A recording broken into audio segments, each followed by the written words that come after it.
Okay, so it's been a minute over the start time and no one is here yet, but I'll start with the lecture. So today we're going to talk about the principle of superposition.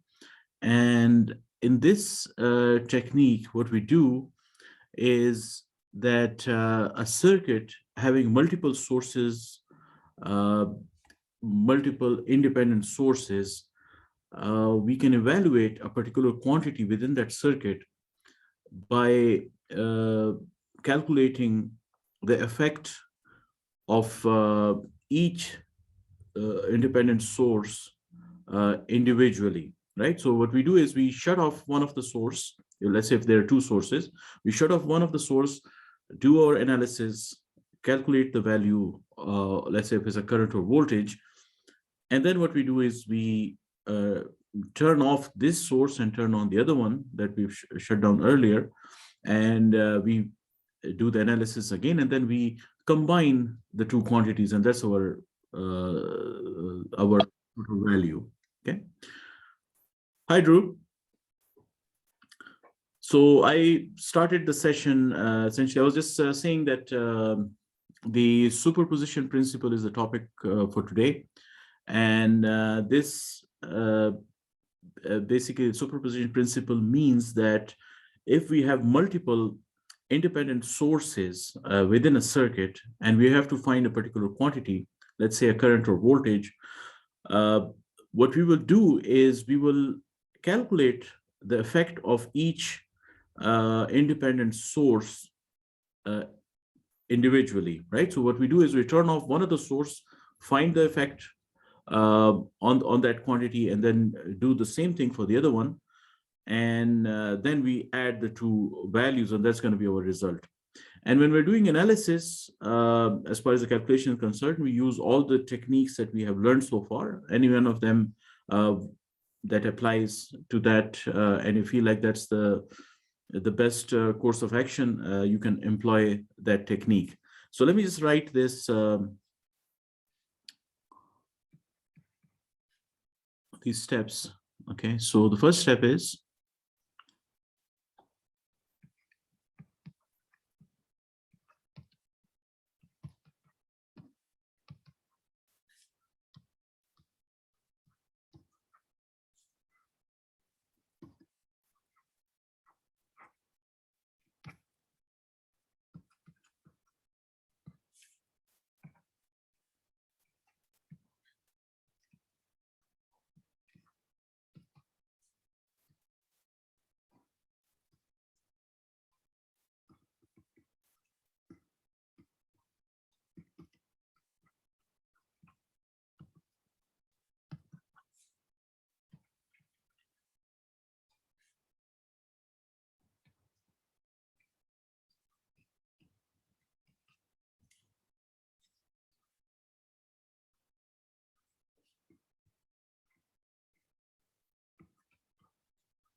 okay. So how do we shut off the sources?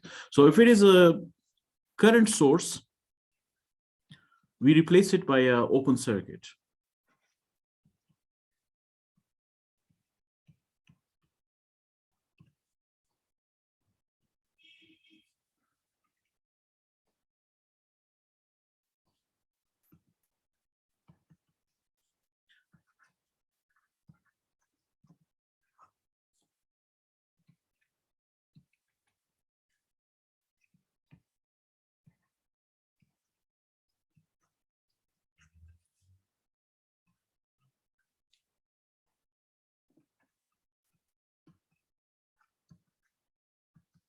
Okay, so that's the technique. So if it's a voltage source, we replace it by a short circuit. If it's a current source, we replace it by open circuit, and then that way we can determine the quantity within that circuit. So let's look at a generic example, and I'll show you a few additional ones.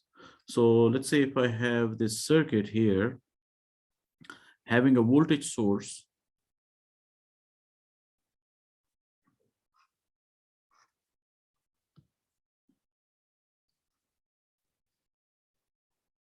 and a current source,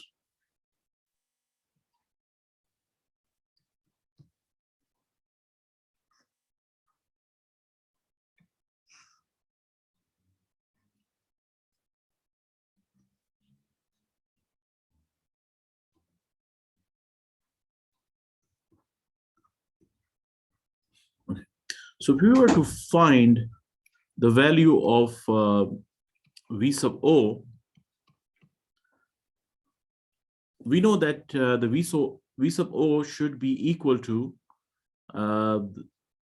the the voltage within this R2, and the voltage in R2 can be determined by finding this current. So if we call this, let's say I1, so the current that is passing through R2 could be determined. So let's do the apply this principle. So we have two different techniques in this, two different steps essentially. So in this step, what we do is we turn off our current source.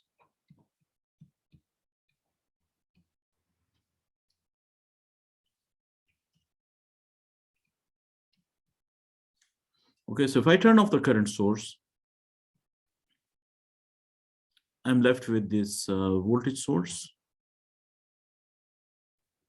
And here I'm replacing it with an open circuit.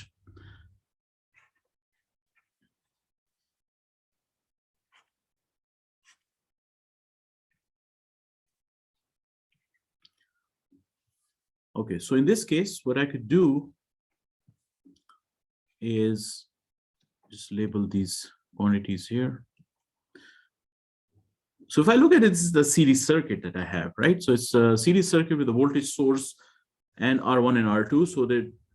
So the two ways I can do this calculation, either directly using voltage division, or what I could do is I apply the Ohm's law and find the current, and then do the apply Ohm's law once more to find the voltage in R2, right? So both the techniques should be fine. Let's do the current division here.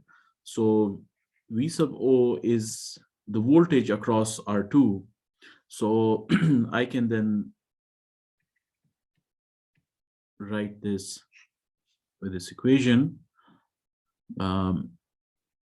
And the equivalent resistance is the series combination of R1 and R2. Okay, so that's how you would find the V sub O here. Okay, and the other technique is if I turn off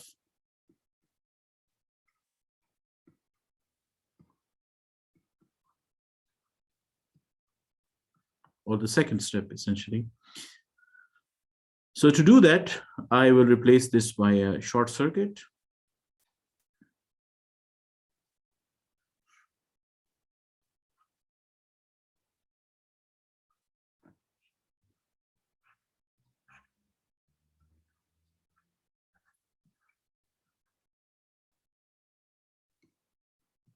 So now my source current is in the middle. If I look at this, I can say that there are two currents going like this, I1 and I2, right? So at this point, if I look at the VO, so VO is equal to IR, so V is equal to IR, so it's I sub 2 R2 is what my voltage is, right? But I don't know what I2 is. The good news is I can find it, So how do I find that? I can find this by using the current division, right? So if I look at this, this is the current I sub S, and it's being split into two branches. It's a parallel circuit, so it's an ideal situation for my current division. So what I will do is I can find I2 by saying I sub S times 1 over R2, and at the denominator, it's 1 over R equivalent. This can then be written as IS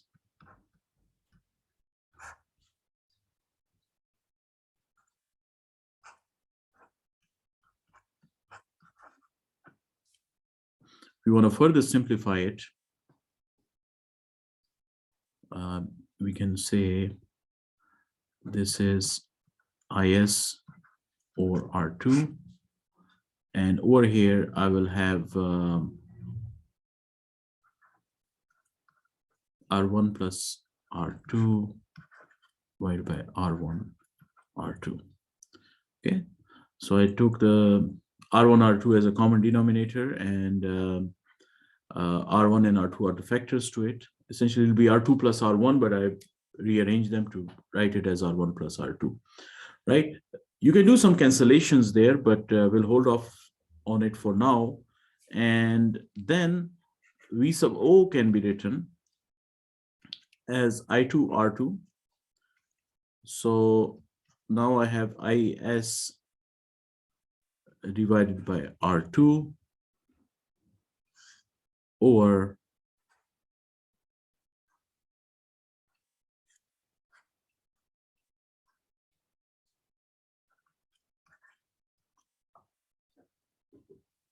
so in other words, when you multiply this R2 with the IS, this other part of the expression is going to be IS times R2 divided by R2, which means I can cancel these R2s here, and I am going to be left, and I can bring this denominator to the top, and I will have IS R1 R2 divided by plus R2. Okay, so that's going to be your answer. If you leave it in this form, this should also be acceptable since we're not working with numbers. But I mean, this is a preferred form, which is more streamlined. Okay, so that's generally what the technique is. You break this problem into two steps. Since we have two voltage sources, a voltage source and a current source, so there are two independent sources. We found the effect on V out from one source, and then we found the effect of on V out on the other from the other source, and then we have to add them together. So by the way, it'll be good to sort of label them as 1 and 2, and the reason being that they are both part of this bigger picture. So let me rewrite it.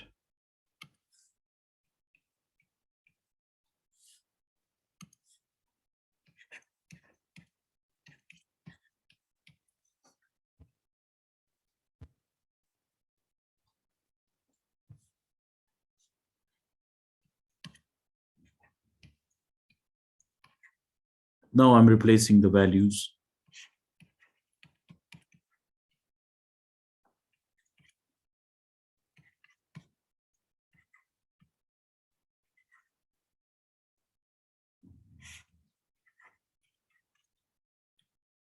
And you can further simplify it.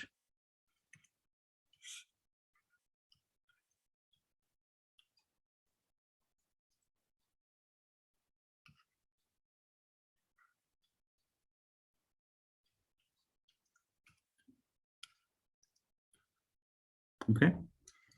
So that's what you're. But of course, when we're working with numbers, we have to resolve this completely and find what the result is. But that's your final answer for this question. Okay. Any questions? Okay. I don't know. It's so fast. It's hard to kind of follow along, but I'm hoping I'll catch up. Okay, let's work on another example, and we'll work with numbers. And these are just quantities without really resolving it. Sometimes it just seems a little bit confusing. And let's work on the next problem. Hopefully, it'll make more sense. I'll try to be a little bit more. I'll work on it a little bit slowly. So let's look at this problem. Again, now this time we're working with numbers.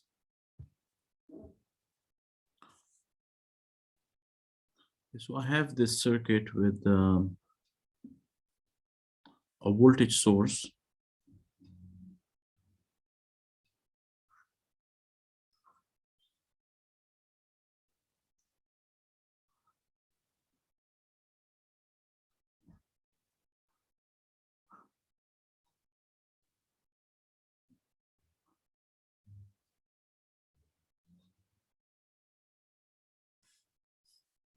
Let's assign these values. 12 volts, 2 amperes. This is 12 ohms. This is 24 ohms, 2 ohms, and 10 ohms. And there's a current that is going through this, which is labeled I sub x. It's just some number, some name that you can assign it, right? Now the question is, what is the value of I sub x? Okay, so what we will do is, as we done in this previous generic example, we'll break this problem into 2 steps. Okay, in the first step, we'll turn off the 2 ampere current source. Okay.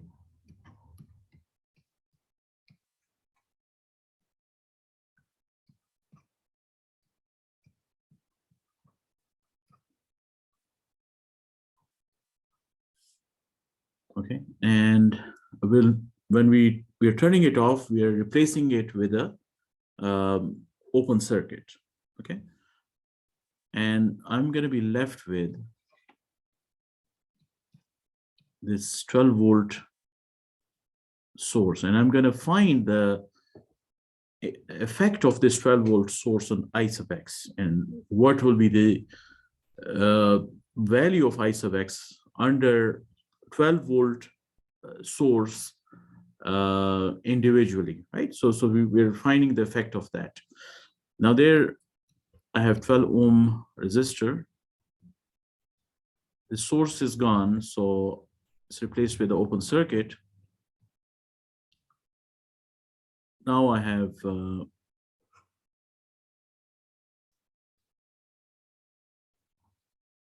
and remember that to have all the possible techniques that are available to you, right? So I can convert this circuit into a series circuit by taking the parallel combination of 24 ohms and the 12 ohms that are as a result of 2 ohm and the 10 ohm resistors, because they are in parallel. But what that will do for me, the effect of that, which is undesirable effect, is that I will no longer have the I sub x individually, right? Then that I sub x is going to be combined. So I'm not going to be able to find that value. So for that reason, a series circuit with this equivalent resistance of 24 plus the 12 ohm in parallel is not the option that I want to go with, right? So now I want to see what are my other choices, right? I cannot apply voltage division either, right? If I do the voltage division, the voltage division can only be applied to a series circuit, so that is not a possibility. How about current division? So current division could be a choice, but the problem with that is that current division cannot be used. I would need the value of this current for current division, right? So if I knew this current, let's say this was I sub 1, if I knew I sub 1, then I could apply the current division, right? But since I don't know that and I don't have a way of knowing it, what I will do then is I have one other technique available to me, which is the source transformation, which we have been using recently. And if I do source transformation, what that will do for me is it will bring this 12 ohm resistor in parallel with a current source. And then the current is going to be split into 3 parallel branches. And once we could do that, I should be able to find the current in I sub x branch, right? So you sometimes have to sort of take a moment, think about all the choices that you have, and then you should be able to find the appropriate technique for that, right? There are other ways we can also solve the problem, which are the mesh current analysis or the node voltage analysis, right? So those are also the choices available to you. But remember, whenever you have a choice of mesh current and node voltage analysis, the source transformation is always there, right? So just evaluate which one is the best possible choice for you. But you can get the right result from either one of those three techniques. I will choose to do the source transformation because that is going to be an easier technique and less time consuming. So if I do the source transformation, it doesn't mean that you cannot solve it through other processes. It's just going to be two equations, two unknowns. You solve for the unknown values. Mesh current will give you the result right away, because if you do the mesh current, for example, you'll have one mesh like this. Let's just say we call it I1, and then another mesh like this, I1 and I2. So when you solve for I1 and I2, I2 is equal to I sub x. So you got your answer there. But I don't want to go into in that direction. What I will do is I will use the source transformation, because I feel like that's the easier and less time consuming technique.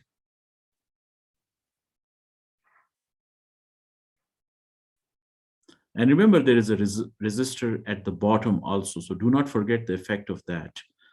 So the 2 ohm resistor we could see right away, but the 10 ohm resistor is also part of this expression. So now I have a 12 ohm resistor and I have a 12 volt source. So if I find the current, that's going to be V over R. So that's 12 over 12, which means it is equal to 1 ampere. Okay, so I have 1 ampere current source. This current is split into 3 directions. So I have I1, I2, and this IX. Okay, so now I can find this IX directly using my current division technique. Okay, so what is that? How do I do that? It is I sub s times 1 over, let's just say this is also 24 ohms. Let's call it R3. Okay, and then it's 1 over R equivalent, which is 1 over R1 plus 1 over R2 plus 1 over R3. Okay, let's see what these values are. IS is 1 ampere. R3 is a combination of 2 ohm and a 10 ohm resistor. Okay, so you have 2 plus 10 ohm resistor there, and then we have 1 over 12 plus 1 over 24 plus 1 over 2 plus 10. Okay, so it goes step by step like that, and now I have 1 times 1 over 12. Okay, from this 2 plus 10, and over here I have 1 over 12 plus 1 over 24 plus 1 over 12. Okay, this can be written as 1 over 12 here, and I take the 24 as a common denominator. You can also do the fractional values. It's your choice. You can solve the problem either way. If I take this as a common denominator, 24, I have 2 plus 1 plus 2. So the 2 came from 1 over 12, because 2 times 12 is 24. Similarly, 24, the 1 came from 1 over 24. 1 times 24 is 24, and same thing, 2 over 24, that's going to be the effect. So I can then write this as 1 divided by 12 over 5 divided by 24. Okay, so if you think about it, these two quantities can give you a 2 as a result. And then this 2 can be brought to the numerator. So there are more ways that you can solve it. I mean, but you will end up with the same result. So you will have 2 divided by 5. Another way of doing that would be to take the 24 to the numerator and 12 to the denominator. And if you did that, you would be having 1 multiplied by 24 divided by 5 multiplied by 12. If we did that, so you took the 24 to the numerator and 12 to the denominator, right? I mean, that's just a technique that, some basic algebra rules. So here you end up with 24 over 60, right? And if you do the math here, it's going to be 0.4. This is also going to give you 0.4. The other way is, from this point on, you do 1 divided by 12, whatever that value is, you take that and then take the sum of these three quantities, which is 1 divided by 12 plus 1 divided by 24 plus 1 divided by 12. So whatever that value is, you do the math there and you will end up with this or close approximated value to this. So from here, my result is for I sub x, again, I need to have this 1 associated with it due to the this is a partial result. It's not a full result. So I sub x1 is 0.4 ampere. Okay, so that's part of my result. Let's go back to the original circuit. Okay, so this is the effect of the voltage source on your circuit, right? And at each step, you have multiple choices of different techniques. So is it 0.4 amps? Correct. It is 0.4 amps. Oh, okay. I didn't see the. Yeah. Yeah, because it's a current quantity, so it is amperes. And it is also, you have the volts or resistance. So that unit comes out to be amperes. Volts over ohms. Okay. All right. So now the next step is turn off voltage source. When we do that,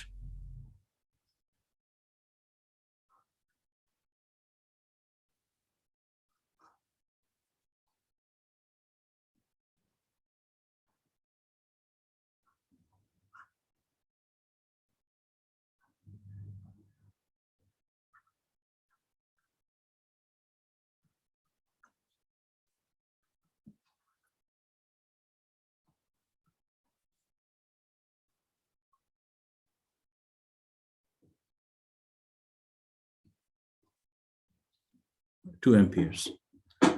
Okay, so that's the source. So now, as you could see, this current of 2 ampere, which is the source, is split into 3 parts.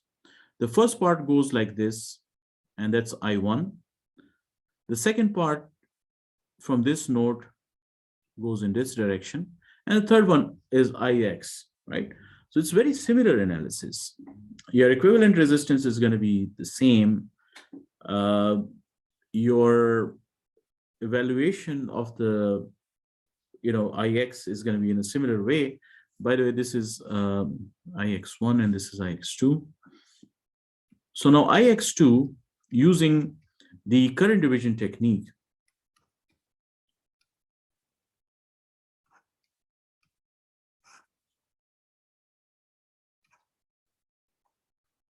okay, is going to be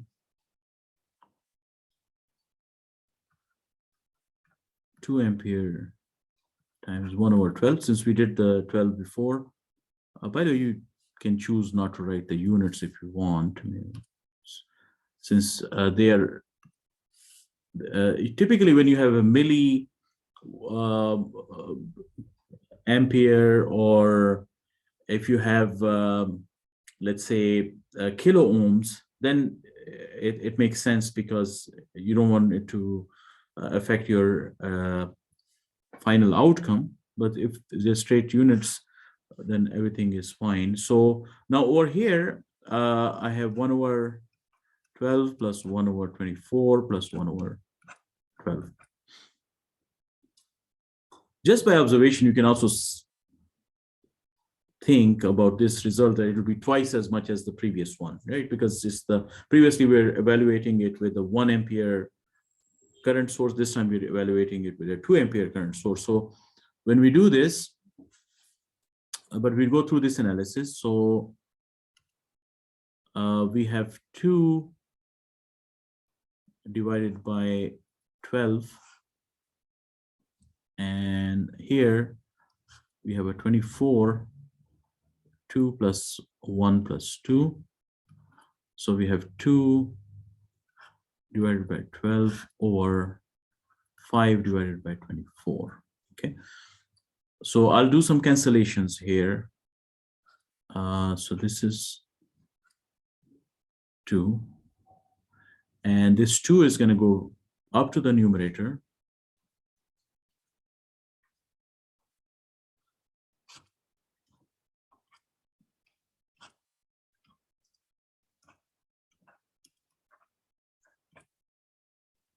So this 0.8 ampere is your result there. Again, that's not a unique way of solving this problem. Other ways to solve this problem also, which is essentially you could do the node voltage analysis also, but since it's more straightforward, I use this technique. Okay, so now I have I sub x2,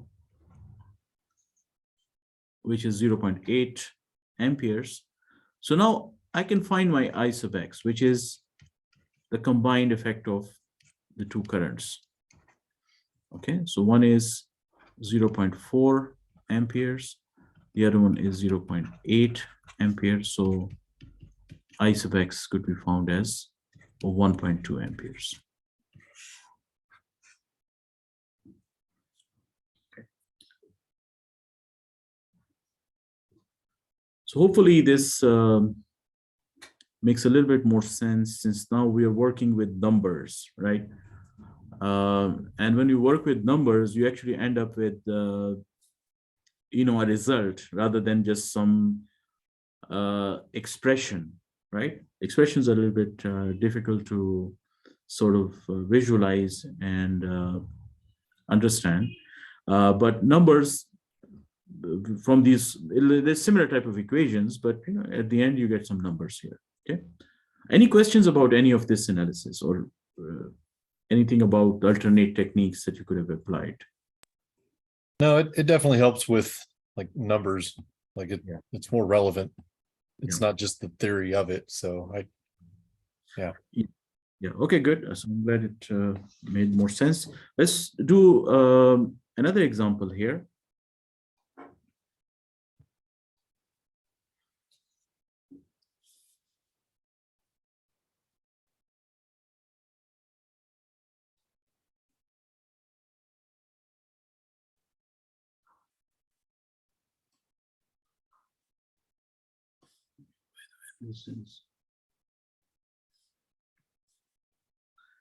This is a current source, and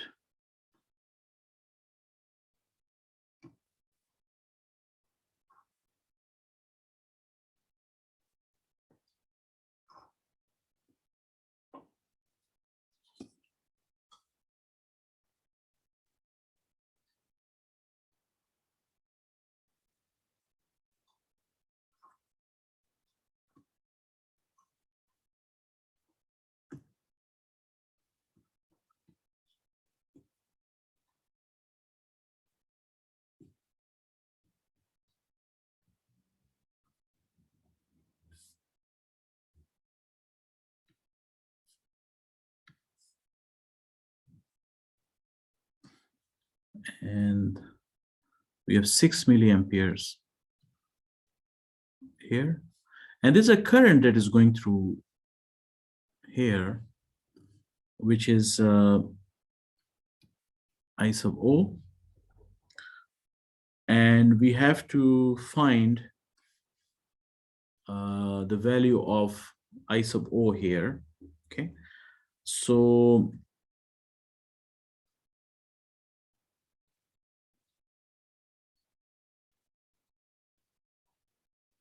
when we locate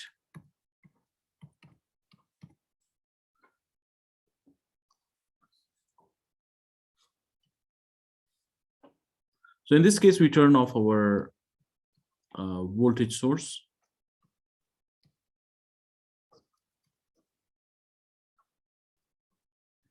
Okay, when we do that, circuit becomes a little bit clear to observe.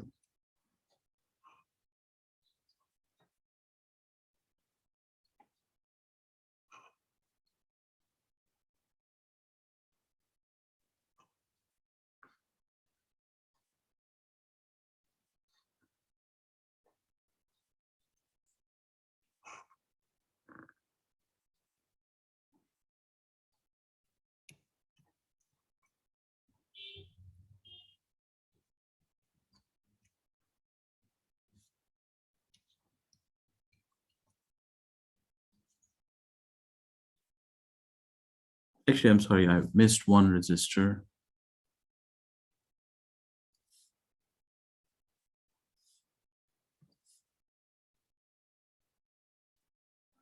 This one is also a 2 kilo ohm resistor.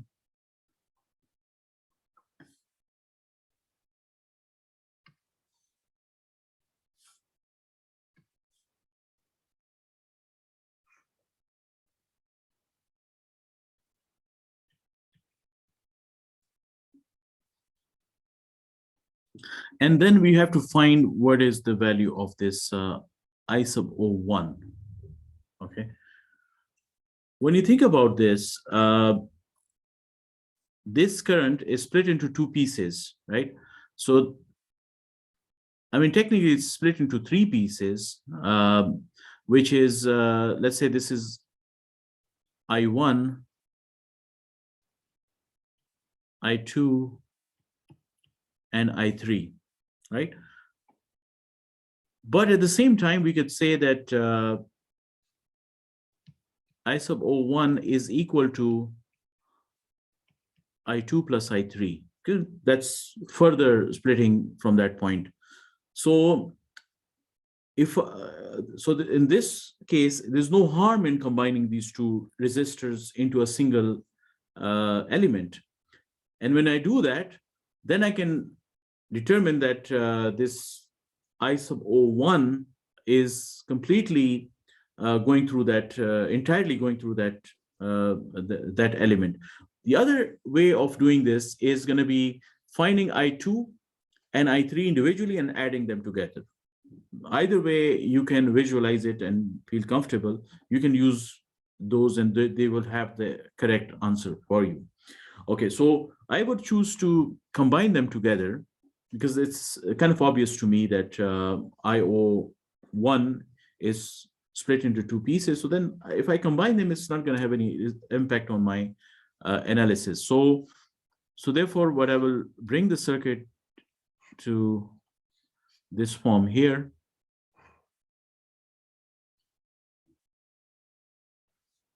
This is 1 kilo ohm. Okay, and this value is a combination. This by the 6 milliampere. So let's just call it R equivalent. R equivalent is 1 over 2 kilo ohm plus 1 over 2 kilo ohm. And as we have done before, whenever the same value is combined together, basically, let's write it in a little bit more appropriate form, which is the 2 kilo ohm in parallel with 2 kilo ohm, right? So the parallel combination of the same value resistors is half of that resistor value, right? So we've done it a few times, so then we can say that this is 1 kilo ohm also, right? So now I have everything set up. This is I sub O1, so I can find I sub O1 using current divider, and that's going to be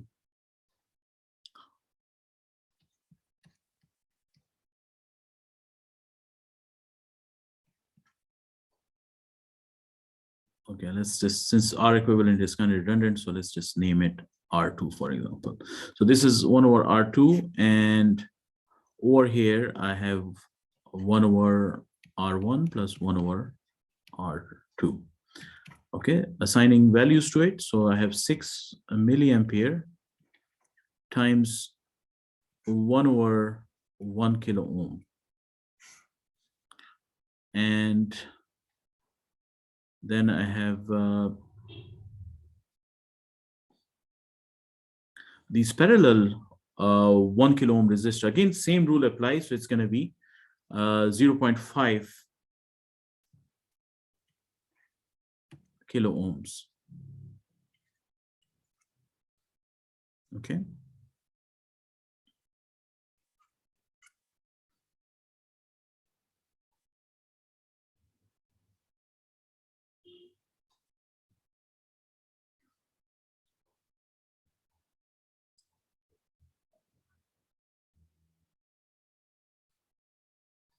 Okay, so let's double check this.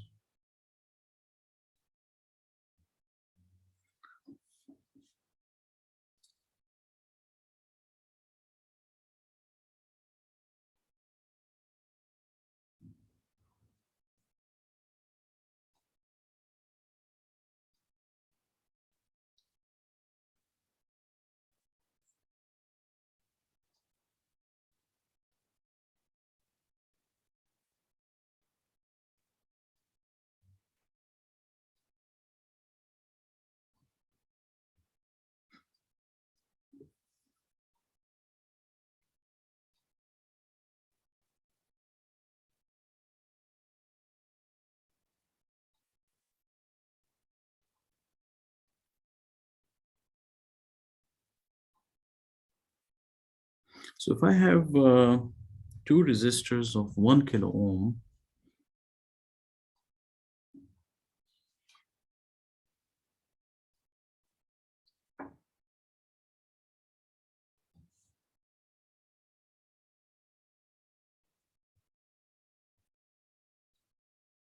by the way, this is the 1 over R equivalent value. Okay. Just remember that this formula for current divider is like this. Okay, so I'll just write it here. I took the equivalent value. It's not the correct way of writing it. So it's 1 over R equivalent, right? So as you remember, a particular current is equal to the source current times the resistor over 1 over R equivalent, right? So the 0.5 kilo ohm is the R equivalent value, but instead we need to write 1 over R equivalent, right? So this is going to be the correct technique. So 1 divided by 0.5 is 2, right? So I have 6 milliampere, 1 kilo ohms, and 1 divided by 0.5 is 2. And when you resolve this, you will end up with, basically it is 2 over kilo ohms, by the way, 2 over kilo ohms. So then the kilo ohms would get cancelled with one another, and you would end up with a 3 milliampere. So you will have to try to cancel the units also, right? But again, the answer here is a 3 milliampere, right? For this part. Now, if we go in the other direction,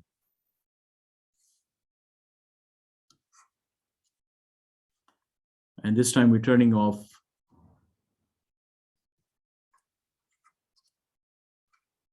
current source.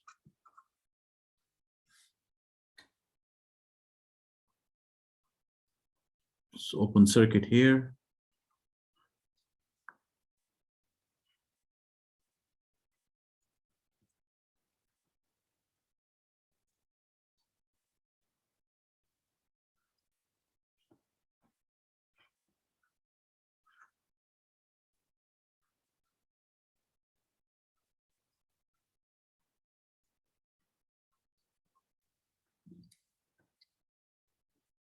And this one is 1 kilo ohms, right? So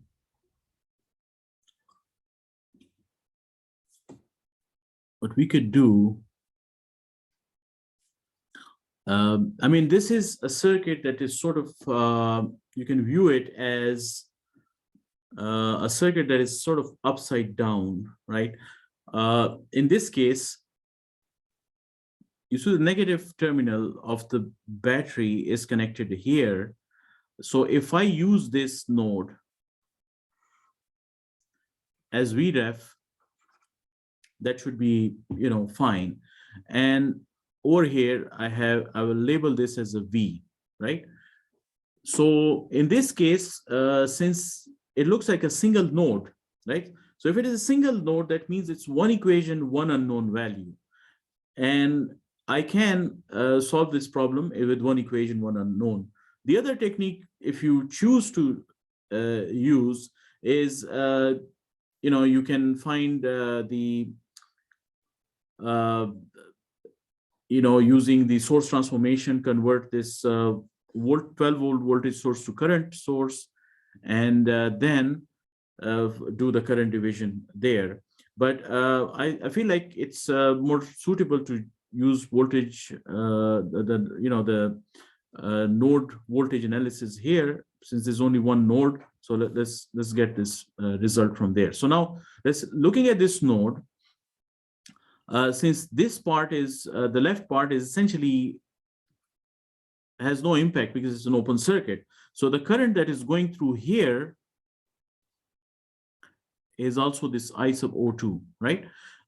Then what we'll assume is that there's a current coming in here, which is I1, and then there's a current leaving this node is I2. So we can then say that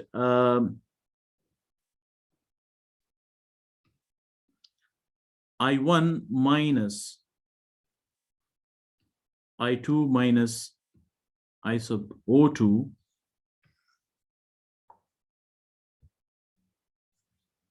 is all equal to 0 using the KCL at this node, okay? Now writing everything in terms of V, I can say 12 volt minus V divided by 2 kilo ohm, that is for I1, so I1 can be replaced with that, minus V over 2 kilo ohms minus V over 1 kilo ohm. Okay, so once I find the value of V, then I can use it to find my I sub O2. Okay, so let's write this as 12 volts or 2 kilo ohms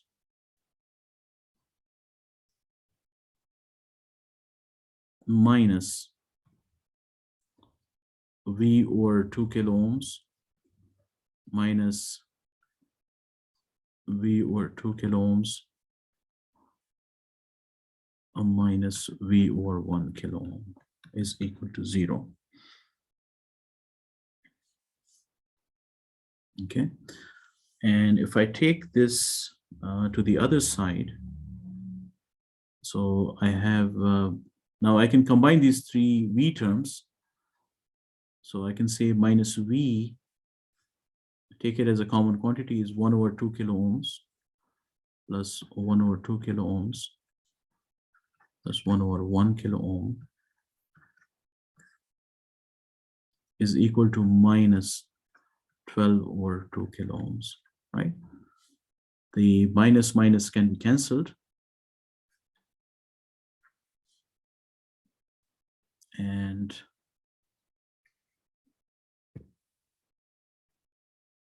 I can resolve it further by using this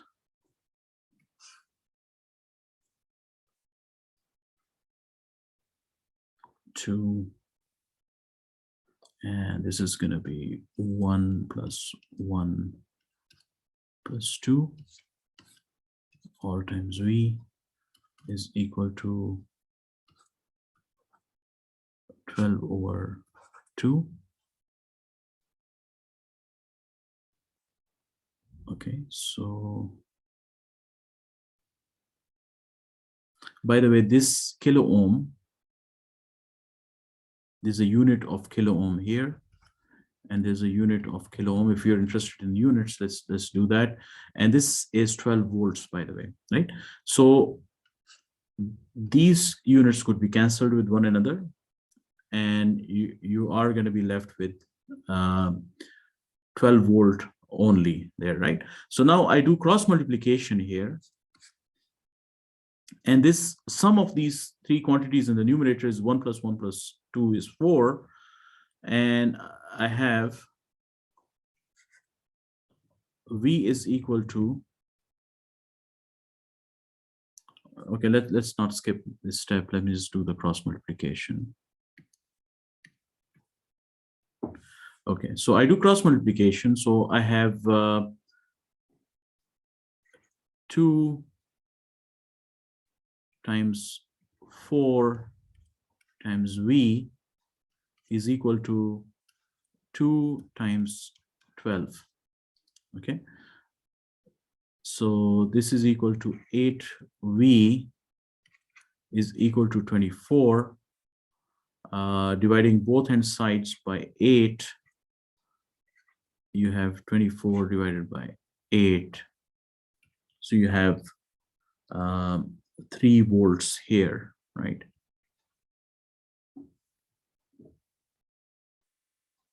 Okay, so we have 3 volts. Now,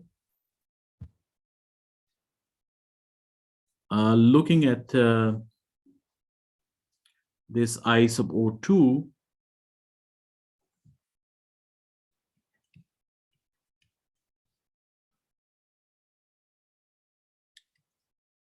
so I sub O2 was equal to this third current, which is equal to the V over 1 kilo ohm resistor. You see this resistor here. Okay, this is the 1 kilo ohm, and this is the voltage at this point. So I sub O2 is V over 1 kilo ohm, right? So now we have these values. So V is 3 volts, and this is 1 kilo ohm. The units are resolved. So volt over amps, volts over ohms is an ampere, and then in the denominator I have 10 raised to the power 3. So that means that it is going to be 10 raised to the power minus 3 in the numerator. So you end up with 3 milliamperes. Okay, so if you want to see the work on this, it's essentially, it's like saying this: 3 volts over 1 into 10 raised to the power 3 ohms. So so we know that the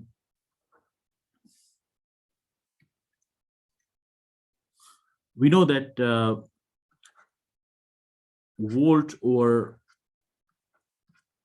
omega is ampere, right?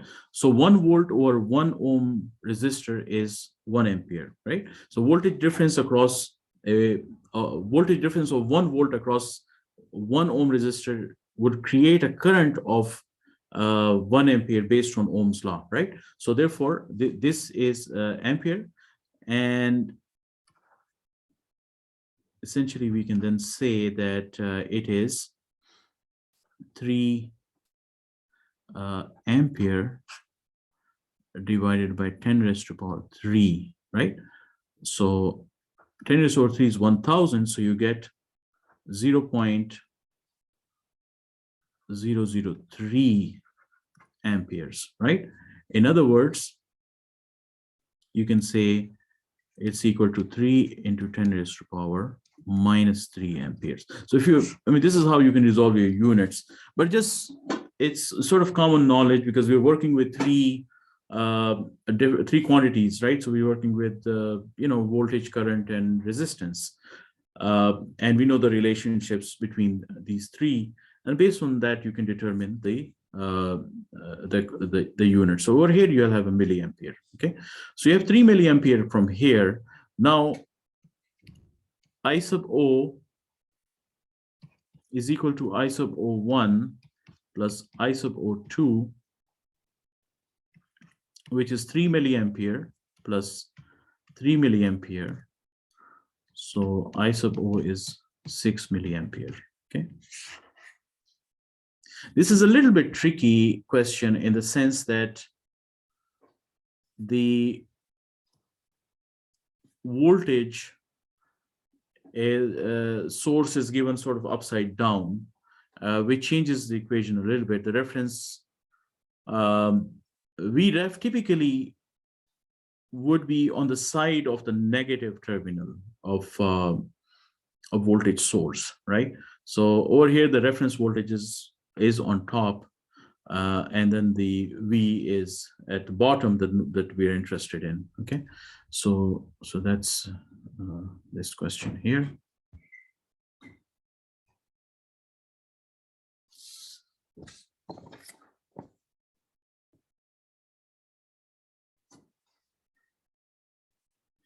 Okay, so let's look at another problem.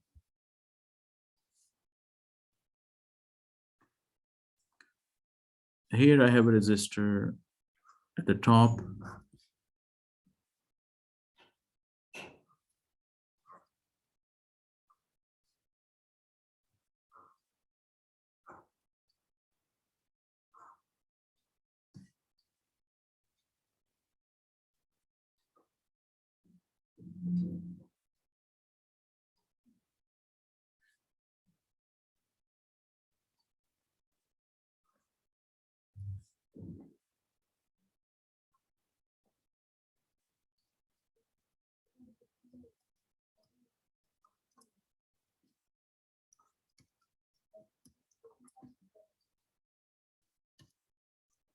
Now we have two current sources. And this is the setup, okay?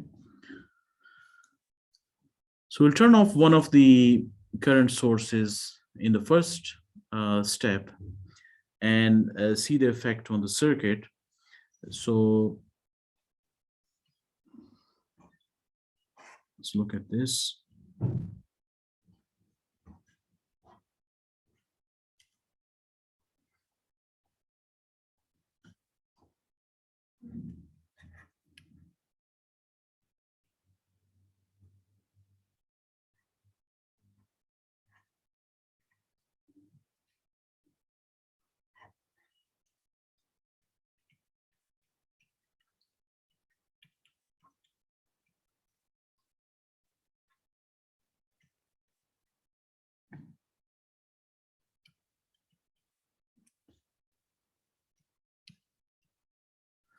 Okay, so this is what my circuit looks like now, okay? And by the way, the quantity, most important part is this, that we have to look for.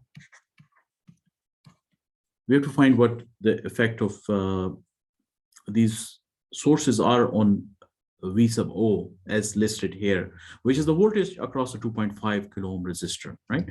So now here I can label this as V sub O1, okay? So V sub O1 essentially is the voltage that is a result of the current passing through this. So if I look at this current source, which arrives at this node here, it is split into two directions.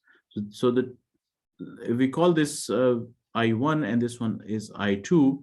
So I2 kind of goes to the 2 kilo ohm and 3 kilo ohm resistor and comes back at this node, whereas I1 is going to the 2.5 kilo ohm resistor. So we can do the current division technique on this. So we can say that I1 is equal to I sub S times 1 over, so this is the, the resistor that is 2.5 kilo ohm, right? So we can say this is 2.5 kilo ohm. And then 1 over 2.5 kilo ohm resistor plus 1 over 2 kilo ohm plus 3 kilo ohms. Okay.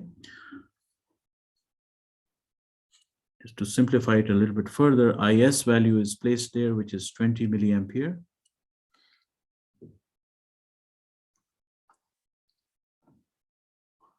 Times 1 over 2.5 kilo ohms and 1 over 2.5 kilo ohms plus 1 over 5 kilo ohms. Okay, so here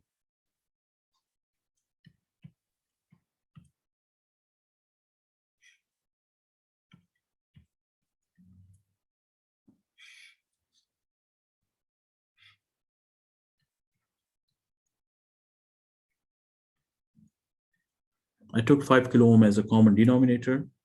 So 2 times 2.5 is 5 kilo ohm, and then 1 time 5 kilo ohm is 5 kilo ohm. So therefore you get this result. And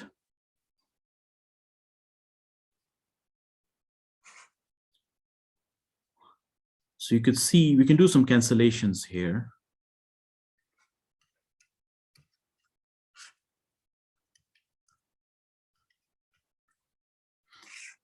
Again, if we don't prefer this technique, you can do the simple, analysis where you can do the calculation of each step. Now over here, I can cancel the units here. So the kilo ohm unit gets canceled with this. And if I look at 5 and 2.5, the relationship is 1 over 2, right? So this is 2 and this goes away, right? And then I can take that value and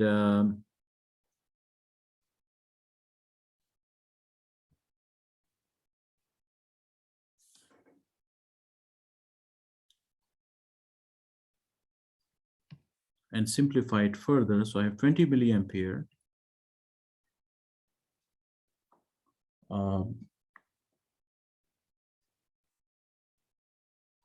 times 2. So this 2 is brought to the numerator. And then I have 3 here at the bottom. So this is 40 divided by 3, and that is 13.33 milliampere. Okay.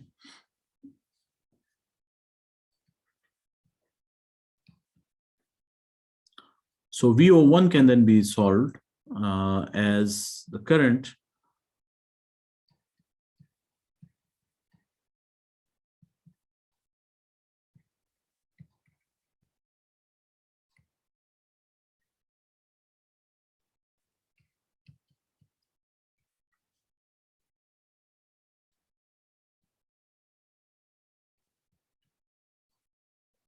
and of course the milli and kilo would cancel with one another because one is 10 raised to power minus 3, other is 10 raised to power 3. So these two gets cancelled, and amps times ohms is volts. So you will get the result of this. And then when you do this calculation, 13.33 times 2.5, I got 33.34. Okay.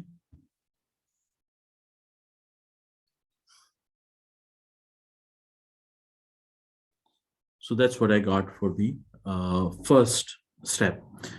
Now let's look at the second step here. And in the second step,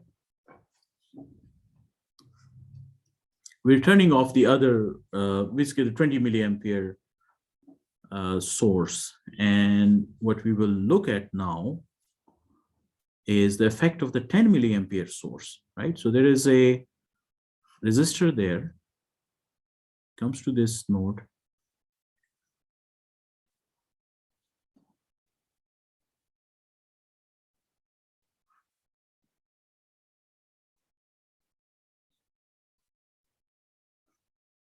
And as you know, this is an open circuit here, so it has no impact.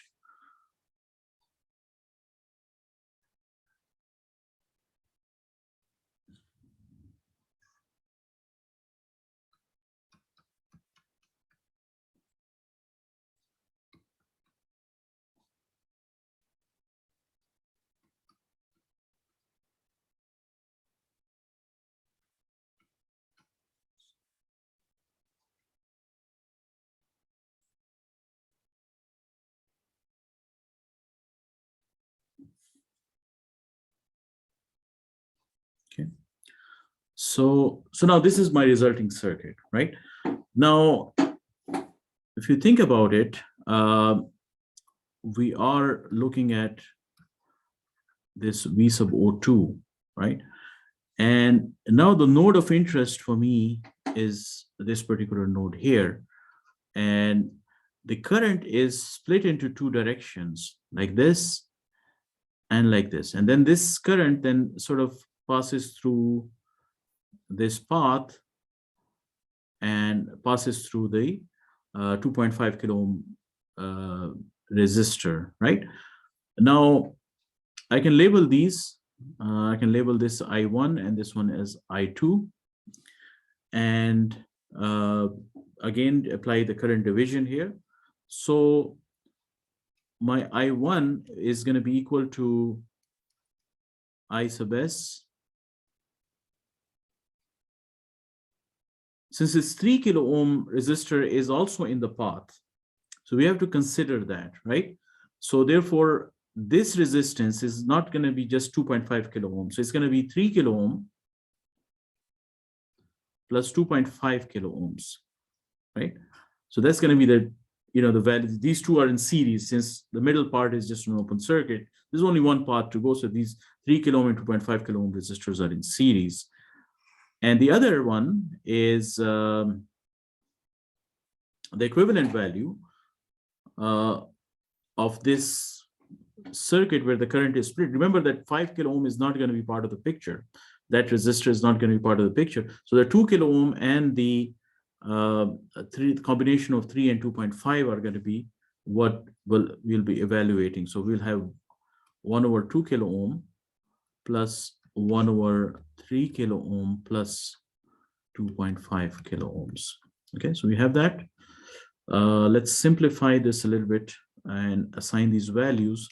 So I1 is equal to 10 milliampere times 1 over 5.5 kilo ohms divided by 1 over 2 kilo ohms.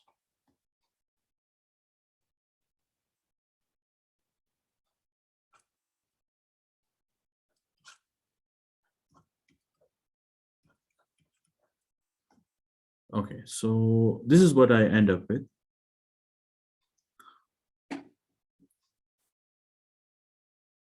Okay, so let's solve this. And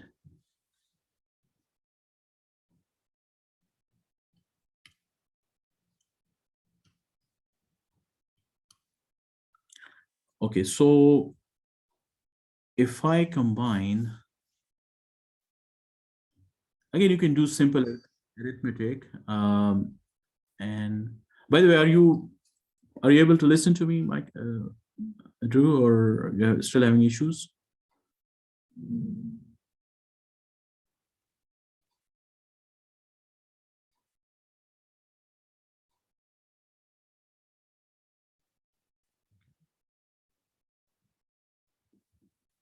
All right, so I'm just going to go ahead and solve this problem for you. And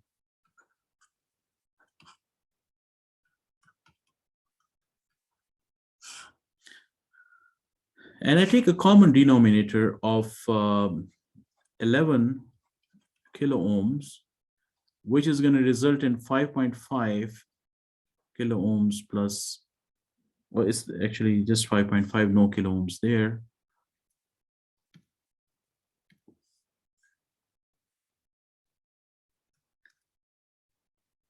Plus 2. And this value can then be written as 10 milliamperes divided by 5.5 kilo ohms, and I get 7.5 divided by 11 kilo ohms. So if I look at this, I can cross out this quantity by simply a 2 there, and I1 can then be written as 2 times 10 milliampere divided by 7.5. Okay, so it's essentially 20 milliampere divided by 7.5. Okay, so when we do this calculation,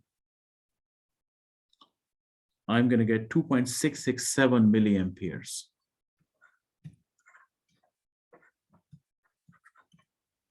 Okay, so I1 is 2.667 milliampere, but we're looking for V sub O2, right? Now this I1 is going in this direction, right? It is going in this direction like this. And the first thing it is seeing is the negative terminal of the battery, right? So when I'm finding this voltage, the current is coming in the opposite direction, right? So with respect to the terminals of the battery, so therefore, when I'm finding V sub O2, this current is now going to be in opposite direction. So then I can say minus 2.667 milliamperes times 2.5 kilo ohms, right? So the kilo and milli are going to cancel with one another. And V sub O2 is going to be minus 6.667 volts. Okay, so that's your second piece that you need. Now I have both of these quantities, and I can then find the cumulative effect, which is V sub O is equal to V sub O1 plus V sub O2, which is 33.34 plus minus 6.667. And when you solve this,